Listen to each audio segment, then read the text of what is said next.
to stop worrying and love the bomb. Dr. Strangelove, or How I Learned to Stop Worrying and Love the Bomb. What a mouthful of a title. Welcome to Snide Cinema. I am your host, Corey Snide, a.k.a. Corey the Curator. I'm joined today with my brother. Hello. And Rob. our friend, Sam. Sam. And we're talking today about a movie of a different era, but still quite prescient in today's society, I would say. It's more relevant than ever. I was thinking while we were watching it, I was like, you could easily do a remake now. Like I said, we were watching with John Oliver as Mandrake. Oh, yeah. Or, but you really don't need to. It's really all still there. Yeah, it still carries. It reads. Sure. It reads Absolutely. perfectly. Oh, yeah. So, yeah, spoilers. If you haven't watched Doctor Strangelove, it's on HBO Max right now.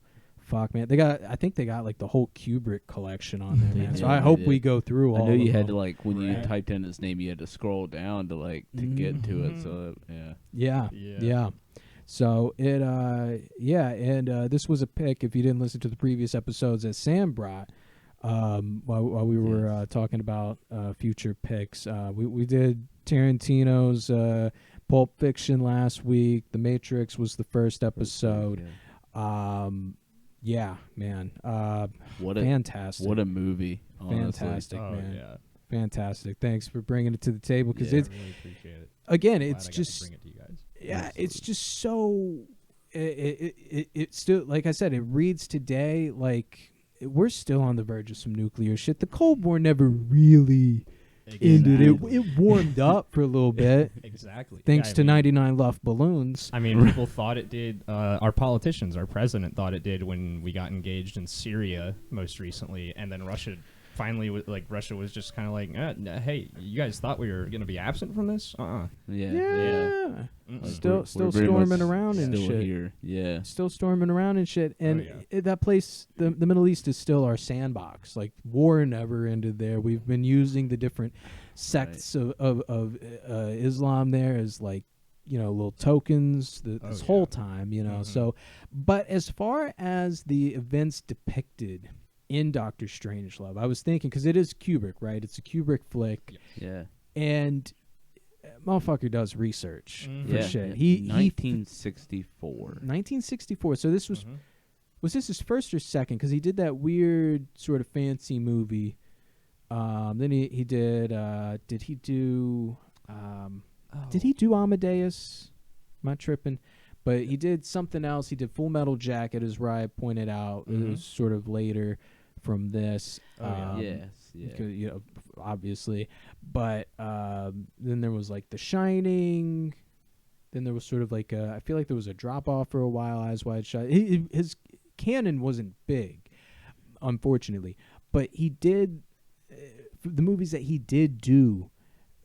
Like I said, there were Clockwork Orange. How could I forget Clockwork Orange? How could I forget Clockwork Orange? Shouts out to our own local milk parlor. The milk parlor. Yes, which I think is amazing. Amazing that a bar got away with. Sam. Yeah. Shouts to Sam who introduced it.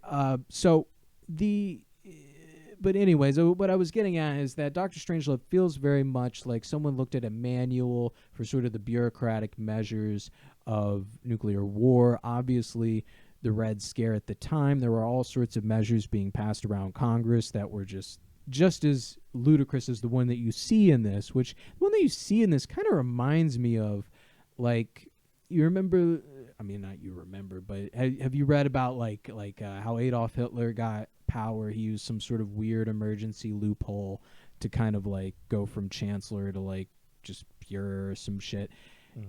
The measure that they talk about in Congress in this that was passed in this movie, in this fictional world, and I don't know if there was one at the time, but it basically was like, if the military sees a threat, they can just go ahead and shut this base off and call nuclear war, like call the Air Force to just like whoever's all out there, on deck, all hands on deck to It was meant to be like a known deterrent, like hey, if you guys try to even sneak attack us and like kill our president, I think as one of the generals says in the movie, like we wouldn't have the lack of chain of command to still respond. And that was the idea behind having that Plan R. Plan R. That That's what unleashed. it was. Yeah. FGD 135. So glad you wrote that down. Yeah. We want it all on the books, man. Yes. We want these fictional men held accountable Yeah. for the end of our earth. Speaking of, just real quick, this week, well, do you have a certain order of going about things? Because I kind of, I'm all over the place right now. So so I guess right now we're still on the story. So I'll hold off on what I was about to say. We'll do the story, then sort of like speculate the meaning, get into some production stuff and the pop culture influences, of which there are many. So what do you have on the story? Do you have like what did you find the most sort of like mystifying about, like, just sort of the weird, just to me, one of the part, like, just the carelessness of like how everything, like we had mentioned, like just the time of like how long, like it was like what, 30 minutes and no sense of urgency, right? Exactly. And they're just like sitting around like going over anecdotes and like stories and shit. Like, just that'll be what is that? A day. Like, someone gets hysterical, someone starts trying to speed things up and starts to hold on, like, let's not get hysterical, this isn't the time to get hysterical. It's like, this kind of is the time to get hysterical, because like on the phone with the premiere, like, no, of course I love calling you. Everyone gets personal about shit. Everyone gets really, which that's a bigger, we'll get into more of this later, but just sort of the big thing that I got from this is just sort of like the difference between bureaucracy and like humanity, and like how they're irreconcilable. There's no, like, you can't have things happen in such an order and also deal with all the human baggage and bullshit. Absolutely. And ego shit.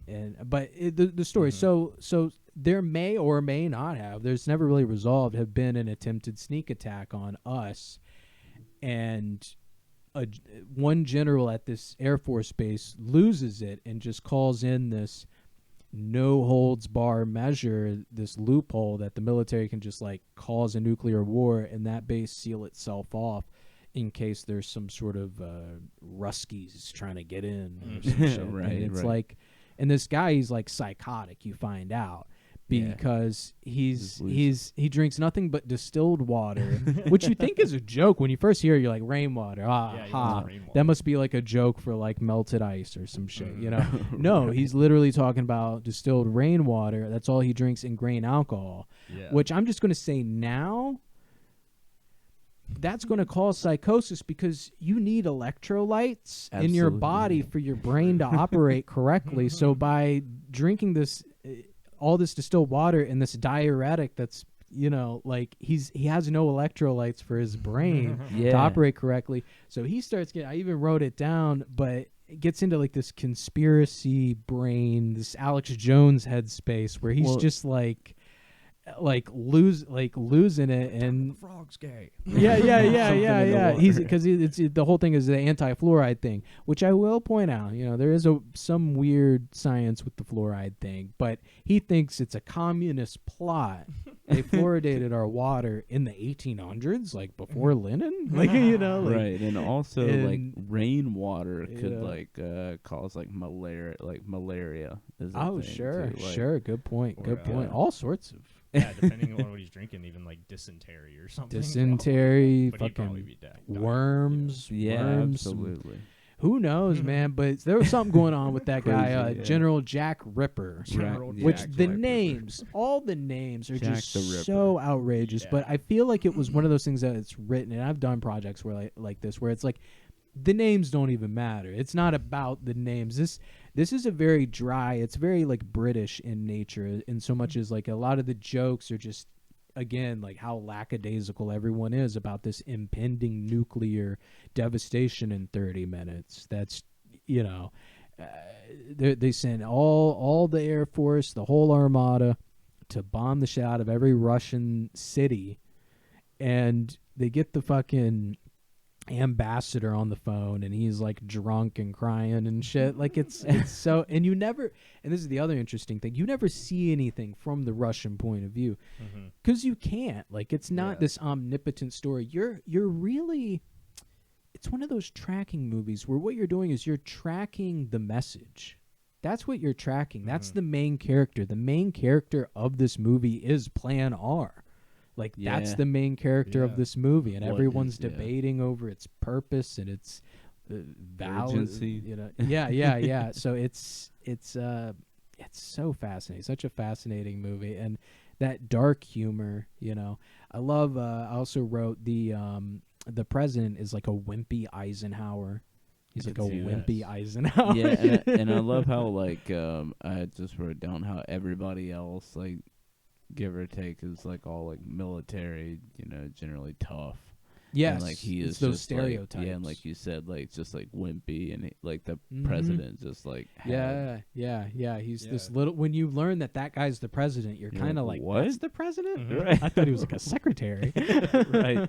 Which, speaking of it, I love the '60s. The machismo of it all, you know. Again, you mentioned the military sort of like toughness of a lot of these characters, you know. So Jack Ripper's chain smoking fucking cigars. Everyone's smoking. Right. The one guy, the weirdest in the whole movie was General the other general Turgensen, where he's like, which again, like, what kind of name is that? It's like a soap name. That's like a soap name.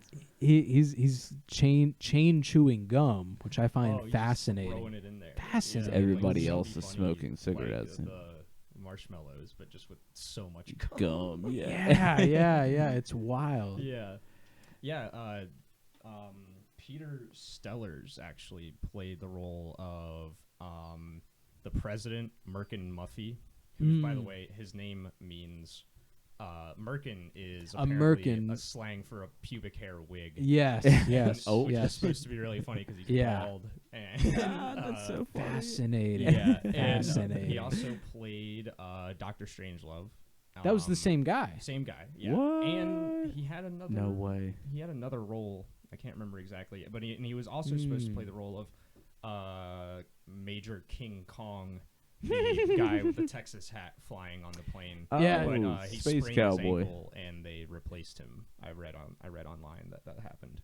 Okay, which that guy did a wonderful. So it ends. One of the main groups that you're following is a plane that it has these infantry level guys that unfortunately have been given this mission to carry out the bombing of one of these Russian bases. So there's some sort of strange malfunction, or they're trying to deactivate it or something, and one of the guys winds up riding the bomb, which that's an iconic shot that you've seen replicated and referenced in numerous things, including Futurama, where it's just a guy with a hat riding a bomb. And I think even there might have even been, I was mentioning earlier, the Foo Fighter, or not, it wouldn't have been the Foo Fighters, but I've seen some of those Vietnam planes where there's like iconography like that. We've also all seen like the sexy chick riding a missile. Yeah, you know, which again, but in the end, spoilers again, it doesn't work. There's. Yeah.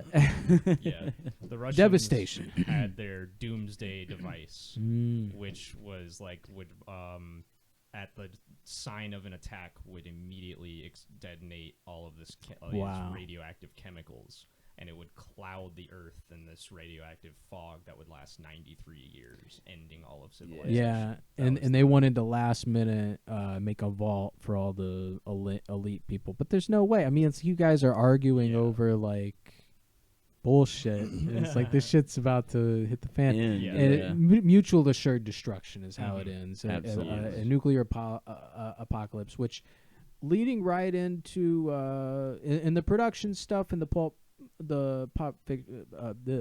pop culture shit's gonna kind of mix up here, because I want to get right into one of the greatest influences this movie has ever had, Fallout. So Fallout kind of is a world post one of these scenarios, except that if I'm correct, Fallout, it was like the robots did it.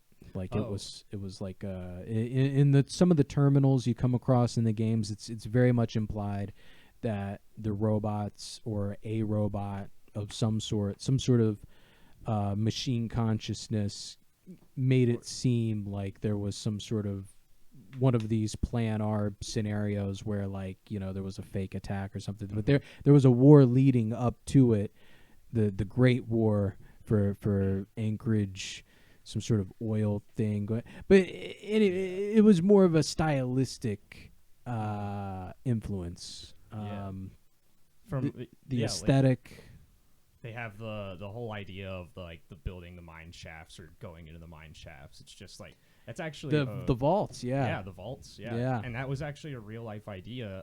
These guys, Nelson Rockefeller, Edward Teller, Herman Kahn, who I'll mention later. Herman Kahn is who Turgidson is supposed to represent, and this other guy, Chet Holyfield. They had this idea to build these massive underground tunnels. Yeah, and that's where Vault-Tec came from. That was their idea as well.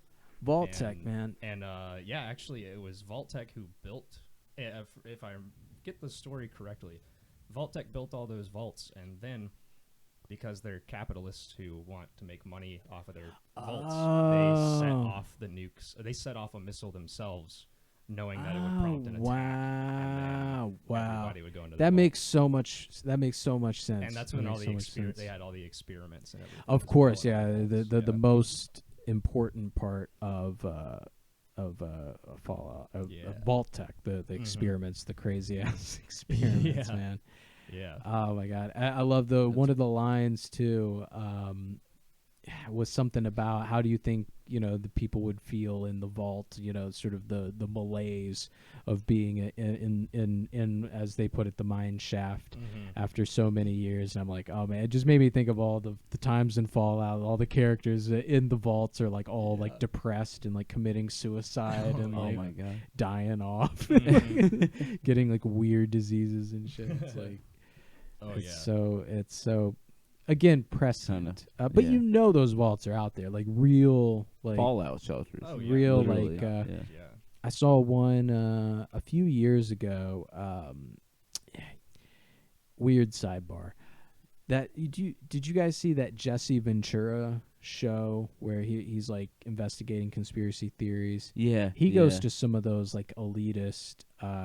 In one of the episodes about like doomsday prepping and stuff, he goes to one of these, and there's like a Starbucks and a McDonald's in one.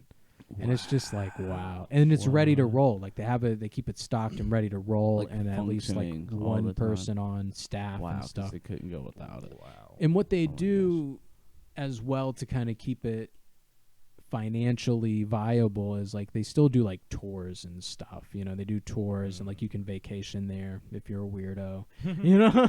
I guess I see like the I check it out for a day. Right. Just a day. Just see like, wow, man. okay, but like,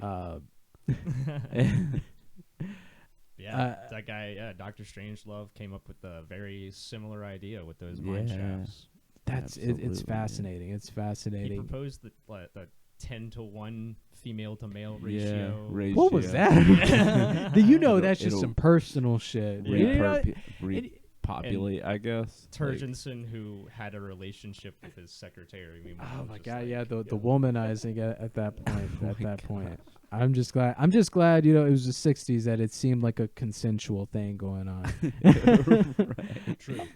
That's there's a the good power point. dynamic, which was kind there is, it is gross. But I kind of got the feeling like she wasn't even really his secretary. It was just he's instructed her to say that when she answers his phone. Yeah, that's my own little like head retcon to make it less the gross. other general that was on the line, and she starts going, "Oh hey, like no, like I'm just here hanging with him. You know, we're doing some paperwork." Is it a thing? You know? Is it a thing? Is she a general slut or something? Like an Army slut or Air Force slut. But at any rate, so the I felt like General Jack Ripper to me very much represented like he was like a monstrous MacArthur. Like he was totally a MacArthur, right? Like, yeah. You think I'm in the right MacArthur ballpark? could be like the worst, like the Jack the Ripper would be like the worst example of what we could have, and then MacArthur would be like an example of like the worst that we've probably ever had, maybe. Okay, I like that. I like that analysis absolutely. of it. I like that analysis of it for sure.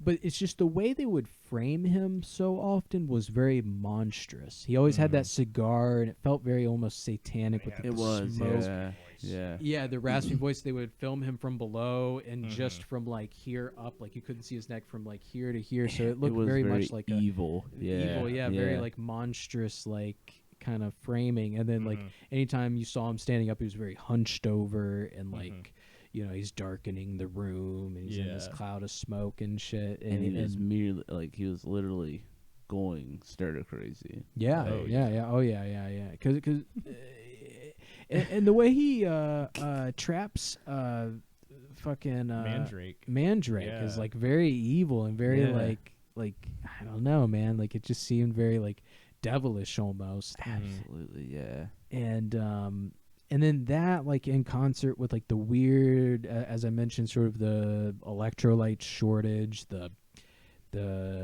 psychosis and stuff, and some of the stuff he was saying was still very, again, prescient today. Like he went on a no fap monologue for a second. He was like the truth of this all came, the first time I had physical love. And it's kind of implied that he never did again after that, because he's like, women are trying to like steal your energy through your fluids. Your fluids, he kept going on about like your bodily fluids and how precious they are, and like everyone's trying to take them. The commies are trying to take them, ladies are trying to take it, and it's just like everybody. It felt like some like kind of like Proud Boy sort of like like a 4chan forum. It felt very 4chan or 8channy to me, like he's like, it's just so like you and it's weird to hear these same ideas from like it came out in 1964, it was made in like 1962, so it's like it's very like you kind of nailed it, like where you're like our culture has changed in some ways, but in many ways it's still very much the same shit. A lot of the same fear mongering and stuff. That's 60 years That's what I think. ago, That's still like the biggest tool that our government uses to this day is all the fear mongering. Yeah, our government, everybody really, other governments, but just governments in general. The psyops kind of in a way. But this was like these guys doing psyops on themselves. Like they're like committing psyops sabotage. Where they're all like freaking themselves out, and I think like the bodily fluids is like a satirical take on like the threat to our culture or our way of life that they felt back in the day, which also just like the way we interpret his bodily fluid feeling as being like ridiculous was also kind of ridiculous, like I don't think there wasn't that big of a threat that they were fear mongering a lot. I think that's a very good point. I also sort of took it as like fluids, precious fluids, not of the body, a different kind of organic precious fluids, our black gold, our the oil. And so maybe that too, like you've got these military bases around these drill fields, and you're always like, are they who's that truck getting close to the drill field? Who's that? Like hey, keep back, like it's these are precious fluids, these are dinosaur fluids. So it's, you can only trade if you only trade oil in the U.S. dollar.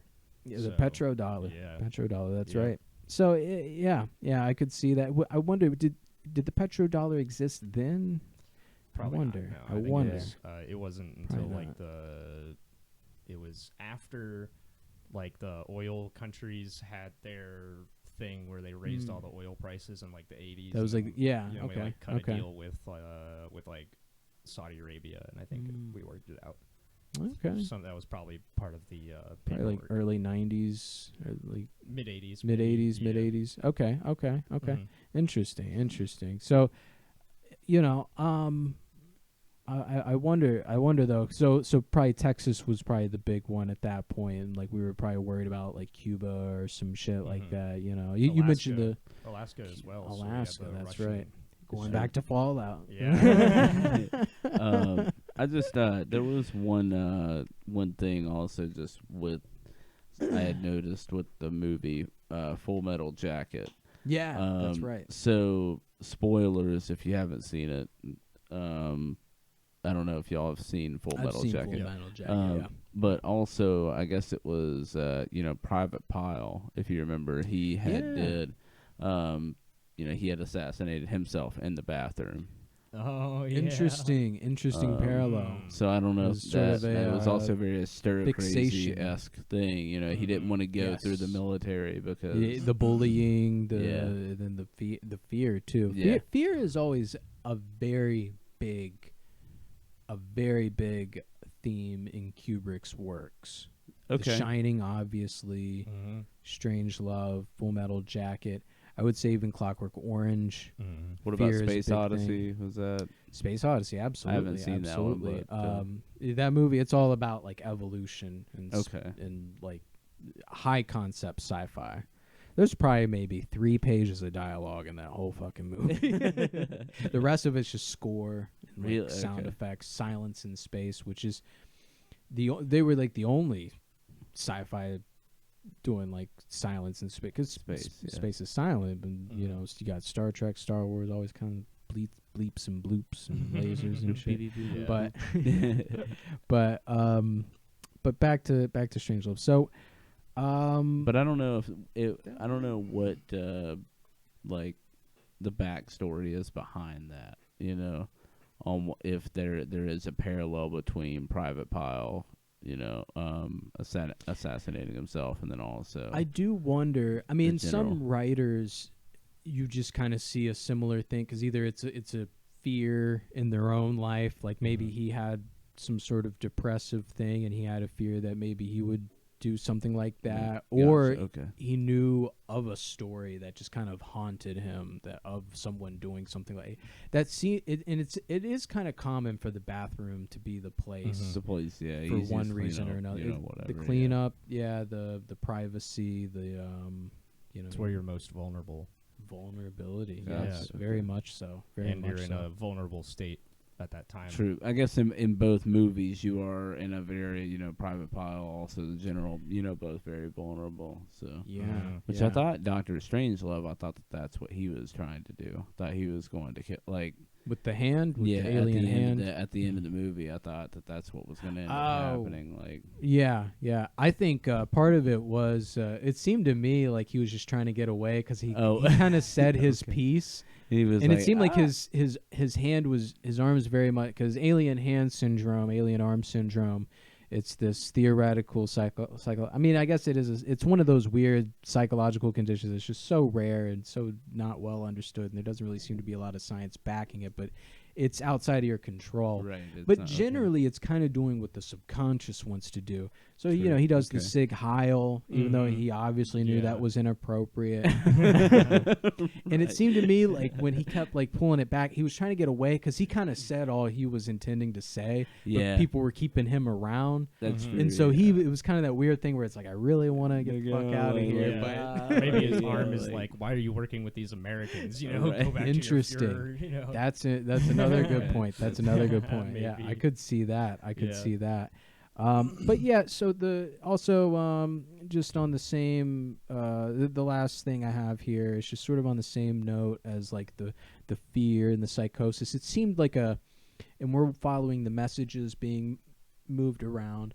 It was almost viral in a way. This fear was viral. This psychosis was viral. We sort of saw Mandrake, in his interaction with the soldier at the end, who obviously fought fucking hell, tooth and everything else to get to that point of like confronting Mandrake. He's like, lost it. He shoots the door open. He's like, you're gonna have to talk to the Coca-Cola people about this. Pop, And he, like, pop, shoots pop. the thing, and it's just kind of like, you know, everyone seems like there's just sort of this ante being amped up as the movie goes on, of just people getting wilder and crazier, and it's, I don't know, man. Like, it's that's yeah. By the end, he was like, I don't know, the way that Mandrake talked to, was it the general that came in at the end?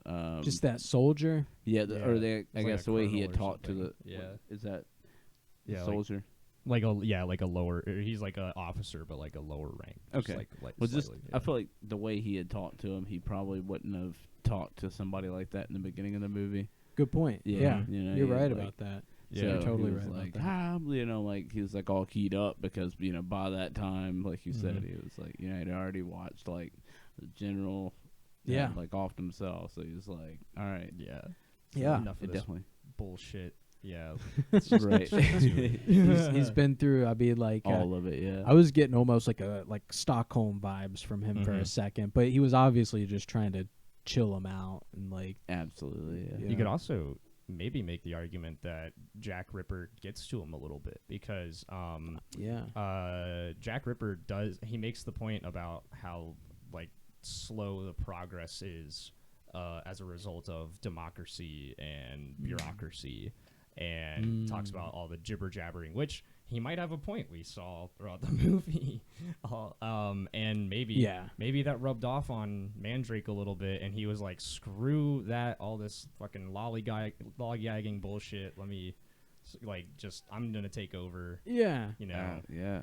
It did. It did sort of feel like that. It did. It did feel like that towards the end. Like he was really kind of buddying up with him, and seemed like he was under the hysteria. It's because I mean, I sort of like, I don't know. I had some moments of thinking. I mean, of course, throughout the movie, you're thinking about like how things could just be done better, you know. And it's just like, I don't know. I kind of was like, at one point I was like, Mandrake could just like run out there and just be like, hey, you know. But I mean, like, he might have got shot. Who knows? Like, it's just kind of. That's what I had thought. Like, I had the thought, like, if he was really trapped, like, once they busted the windows, like, he'd just pop out the window, like, hey. Exactly. That's exactly what I was thinking. Through that window, he could just be like, motherfuckers, like, look. Like he's in here, he's going crazy. Yeah. I know y'all haven't been able to talk to him yet, but he's going crazy in here. Like, there's some sort of white cloth in here somewhere. Some sort of white chloroform cloth. somewhere, right? Yeah. Something. Jack did have him at gunpoint though, and he brought out that big Browning machine gun. At that point, well, he did flash his handgun. The handgun he was too. under threat. Absolutely. But but you know, you're watching the movie though, and you're just thinking like, if something could just intervene. But they make it clear, you know, with all the radio silence and the communique loophole or whatever, it's all just doomed to fail from the very beginning. From that first scene of homie General Ripper, cigar, lighting up that cigar, and he seems so like just too calm. Like, what the fuck, dude? Like, he's like, what was that? Like took what happened before that scene? What, we don't know. We'll never know. That's true. Not enough electrolytes. Not enough electrolytes. I'm glad they had that Air Force disclosure at the beginning. Which felt to me, and I was wondering if this was pre or post Hays Code, because it felt to me like it had to be someone, because even post Hays Code, for the longest time, there's been some sort of like weird standard in Hollywood that for anything to be rated by the MPAA, and display any amount of military what have you, it has to get approval from the Pentagon. The Pentagon has to approve it. That's so true. They also the Pentagon will also finance a ton of movies to make them look good. Oh yeah. Fucking That's Zero true. Dark Like 30. Like that is not how that should happen. Yeah. Not how that should happen. I also just one thing I wanted to add, just that they had like on that billboard, "Peace is our profession." Peace is our profession. Yeah. There's a lot of lines like that. A lot of very 1984. So true. Sort and of Turgenson's binder, which said, what was it, World Megadeth targets. Yeah. Megadeth targets. So that's a reference to Herman Kahn, who I said he's meant to look like. Is Herman Kahn was this kind of nuclear deterrence utilitarian. Like he saw like the value in it, and he also convinced maybe it was I think it was Kennedy of rather than missile superiority, missile proportionality, which was really just like it didn't change how, like it didn't change deterrence, it didn't change mutually assured destruction, but it gave them an excuse to save money on. So what is that? We don't have to have real powerful ones. We just have to have a shit ton of them. Well, he determined rather that we should just have the same amount or the same capabilities at all times. Keep it mutual. Yeah. Keep the assured destruction mutual. Right. He measured what was control. Reasonable by how many mega deaths it would cause.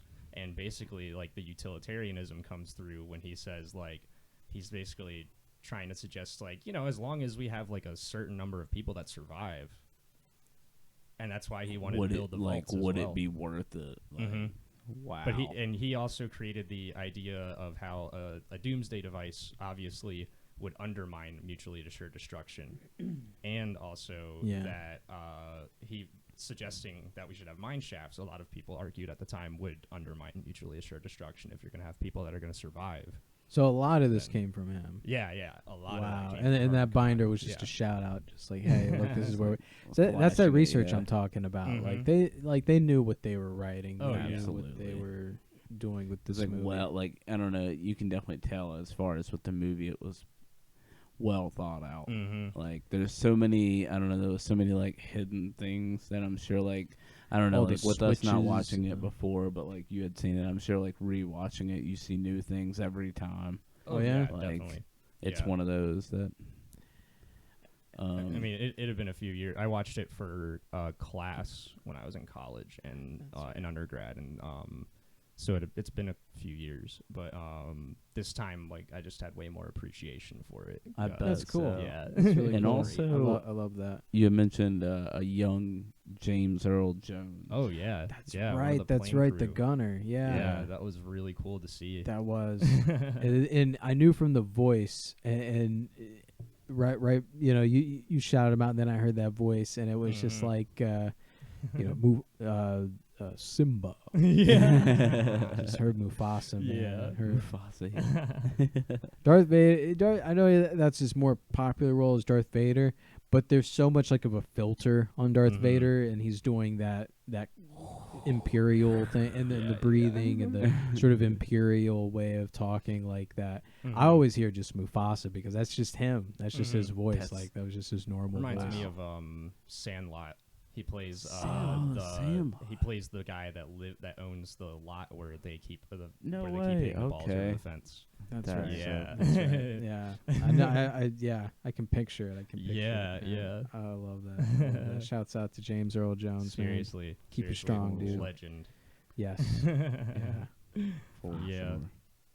Oh man. Yeah. I don't know. I was curious about based on General Jack Ripper's criticism of how slow progress is within a democracy.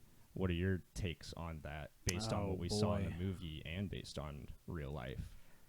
Because my thing, when it comes to me, and this is just, I'm no poli-sci major. I have a very like sort of basic understanding of politics and what have you. But my thing is just transparency and direct democracy.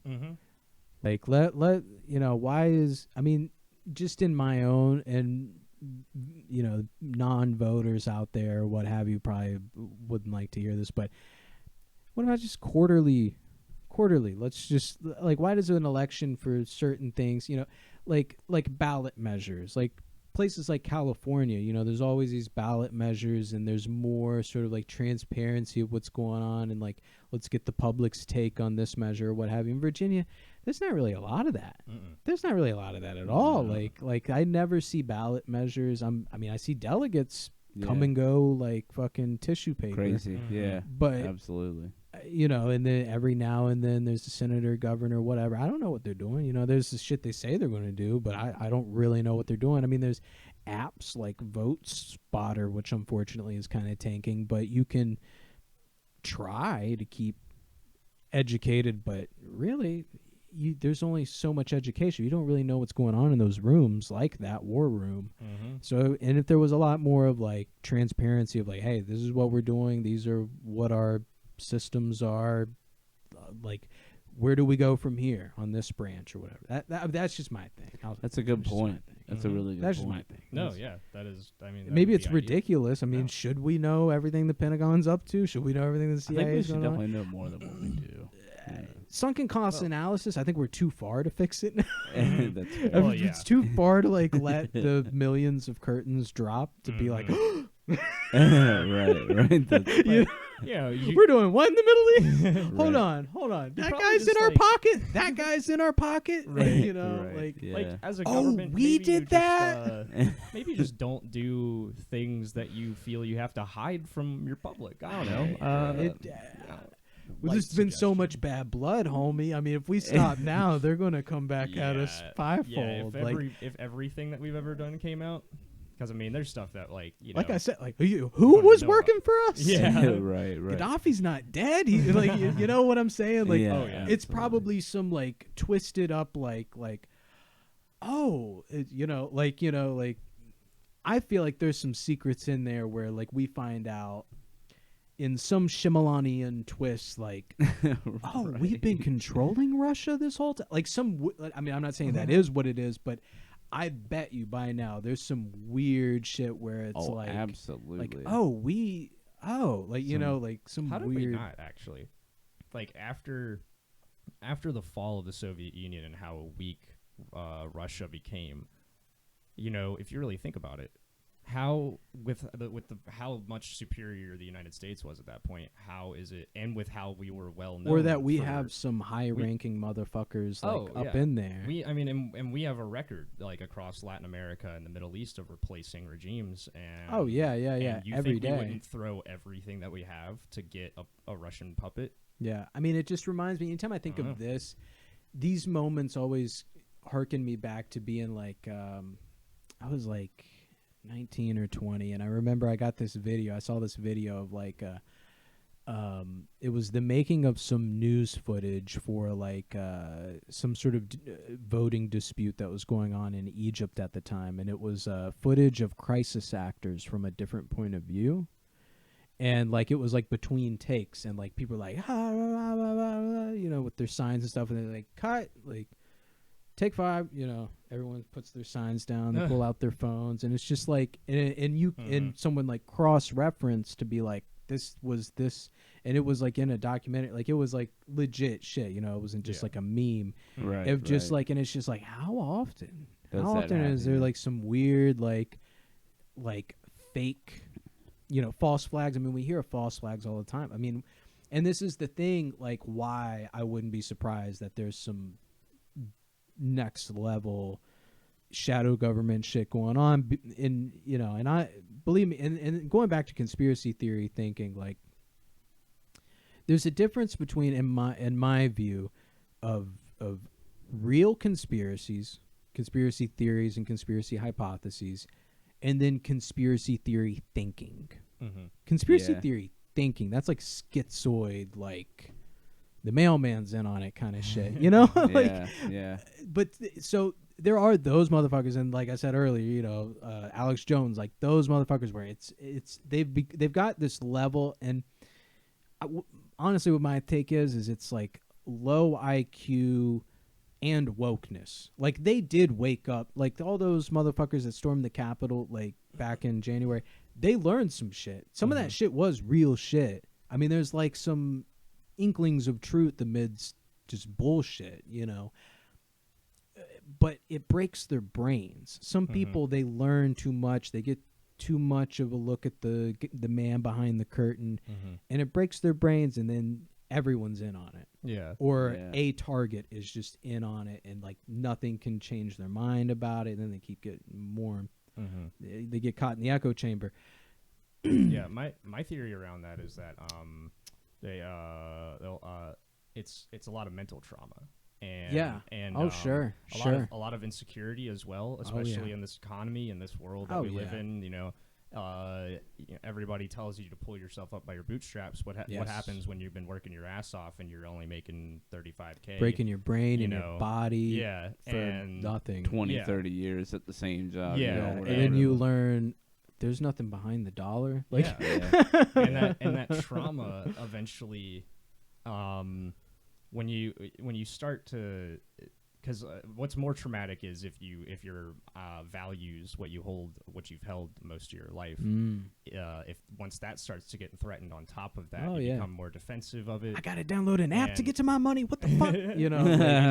You also start doubling down on finding anything possible to prove what you held true. That's where I knew the Jews were behind it. That's where it just keeps getting deeper and deeper. You read some protocols, whatever, Zion bullshit. And it just, like you said, the personal shit and everything. And so that leads you to conspiracy theory thinking. Now, real conspiracies, MK Ultra was a real conspiracy, and that fucked up a bunch of people. That fucked up Charlie Manson. That fucked up who's the bomber, the mad bomber? Kaczynski, Ted Kaczynski. It fucked people up. Like watch Wormwood on Netflix is a perfect example of like how it fucked people up. Fucked people up. Lusitania was a false flag attack. Like there's like some crazy shit that thanks to things like Freedom of Information Act, like in hindsight, 50 years down the road, your kids will figure out the truth of what happened today. Right. So those are real conspiracies. So it's you look at something like, again, Dr. Strangelove, and it's just sort of a representation of like the real shit isn't that there's some sinister Mr. Burns. It's fucking I swear I like talking to you, Ambassador. No, I'm sorry. No, please don't nuke. Please don't nuke. It's like please don't be mad at me. Human bullshit, incompetence. People in positions they don't deserve to be in because they can't find a better person for the job. Because who wants to do that? Who wants to do that? Exactly. It's a lot AKA, if you've seen the aging of Obama's hair. Oh my God! When he was in president, when he was in that destroyed office. him. I mean, especially when you can see like what he represented before he got in office, versus what he kind of had to become when he got into office. And I'm sure that fucking tore him apart too. He's having to be careful about what he says because he can't say that Turkey committed genocide or something, And, sure. You can't say Taiwan's a country. Choice. Yeah, stuff that he probably values a lot, and maybe some more of his especially with Obamacare and stuff like that. Maybe he probably has some regrets with that as well. Oh, sure. He probably did not want it to come out. It was Romney care, man. I mean, if you look closely at it, I mean, like, it was what the insurance companies wanted it to be, But all the shit, all the all the big compromises, which I mean, watching this movie, we can't help but get into politics. Absolutely. So if you don't want to hear Biden apologies, go ahead and turn it off. But everyone has to make their compromises, and it seems to me that the first one's always the military. That 5-sided fistagon is always the first thing, and I will admit, just as someone who I'll say, I voted for Biden, and just disappointed. Just disappointed that he's already in Raytheon's pocket. He's already sucking that big metal dick. It's just so disappointing. Yeah. But he's not a real Democrat. I'll just say that. He's that. The Democratic Party, and Ryan knows, I've said this a million times in the past couple of years, but the Democratic Party has been taken back 40 years. It's been someone cranked back that, we had to go back moderate. We got too loosey goosey. We got too progressive, too ahead of ourselves, I guess. old people aren't ready for it or something. Old people and just the moderates, the swingers. Our parents, our parents, they're always going back and forth, and it's so frustrating. It makes no sense. It is like there are no values there. It's just whatever the morning show said that day, you know, or whatever, you know. Yeah. Seriously, it's frustrating. It's frustrating. But yeah, you gotta have some more of that. No. I mean.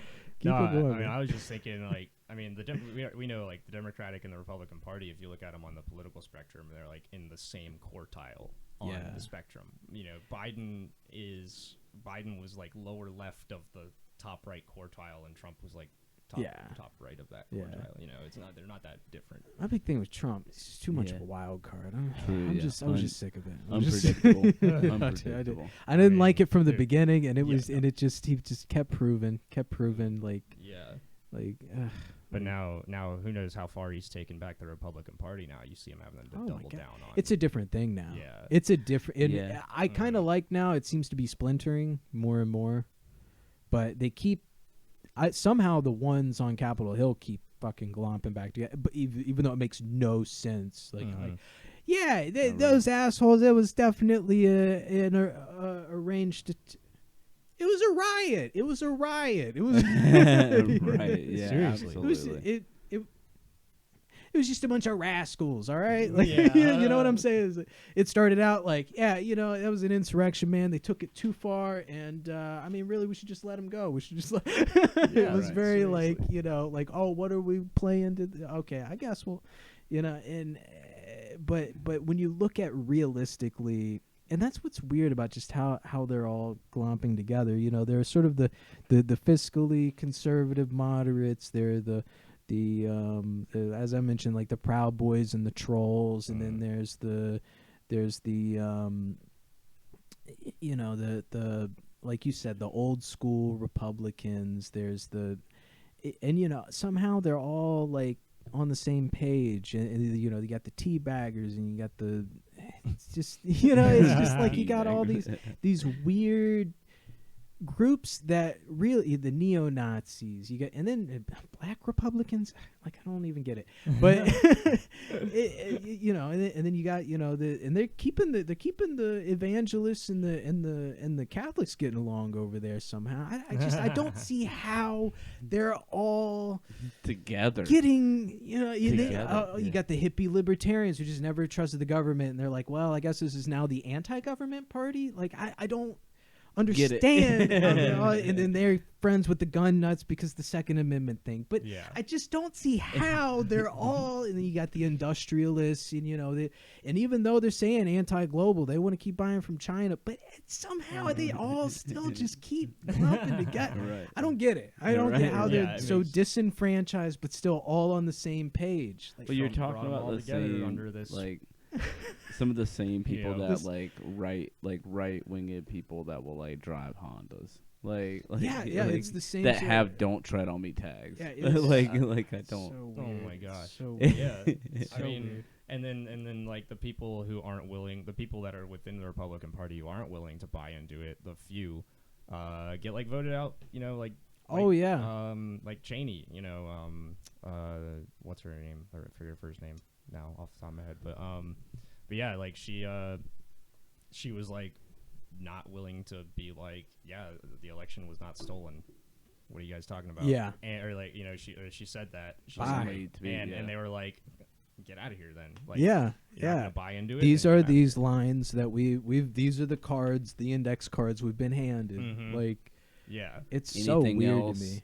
Out of here. It's so weird to me. And then you'll meet the ones too that are smart enough to realize it's all bullshit, but they're in on it, which I think that's a good amount of at least the people at the top. They're just in on it. They're just in on what, because I don't know if it's where their money's invested, or is it if also it's just fear. Is it also fear? Yeah. Good point. Yeah. Just this is what Granddaddy taught fear, me. Yeah, Huh? I mean, the whole idea being in a market economy, having that fear of, if I lose my position of power, anything my way else, of life is gone. The rest of my life is screwed. Yeah. And so, I I mean, if they don't have anything else to fall back to, then they're gonna try to do whatever they can just to hang on to that position so they can. So yeah, I'll say gay people are bad. I'll say gay people are bad. It's fine. It's no skin off my back. Like it's like I don't. I still just. I mean, I get it, but I don't get it. Yeah, like why do you have to? All right, cool. It's wild to me, man. It's wild. You want me to say Israel's great? All right. Yep. Yeah, it's paying my bills. Yeah, all right. Yeah, that's a lot of it. Maserati said so. Right. We know that's all the people at. We know that's all the people at Fox News. It's definitely all the people at Fox News. Oh yeah. Oh my God, Tucker Carlson just. That hurts. It hurts. It hurts my soul. The thing is that I don't know what that face is. I don't know what. Oh man, it's fear. Yep, it is. Yep. But yeah, that ties it back to Dr. Strangelove. It's all based off of fear. Yeah. It's all just human behavior and fear and. Yeah, that was where they learned. That was where both major sides learned that they could control their populaces with fear, and they also did a lot of other things. Like, ever wonder about why, the Soviet Union has a lot of communal living and we have single family households? It's to encourage this individuality, this do it yourself, pull yourself up by your bootstraps, individualism. Yeah. Okay. Yeah. So like versus like if you do more of like a townhouse system, is there the Soviet Union tried it early on to have like more communal living, like multiple families living in the same apartment or something like that. Oh, okay. And it was meant to inspire this kind of community.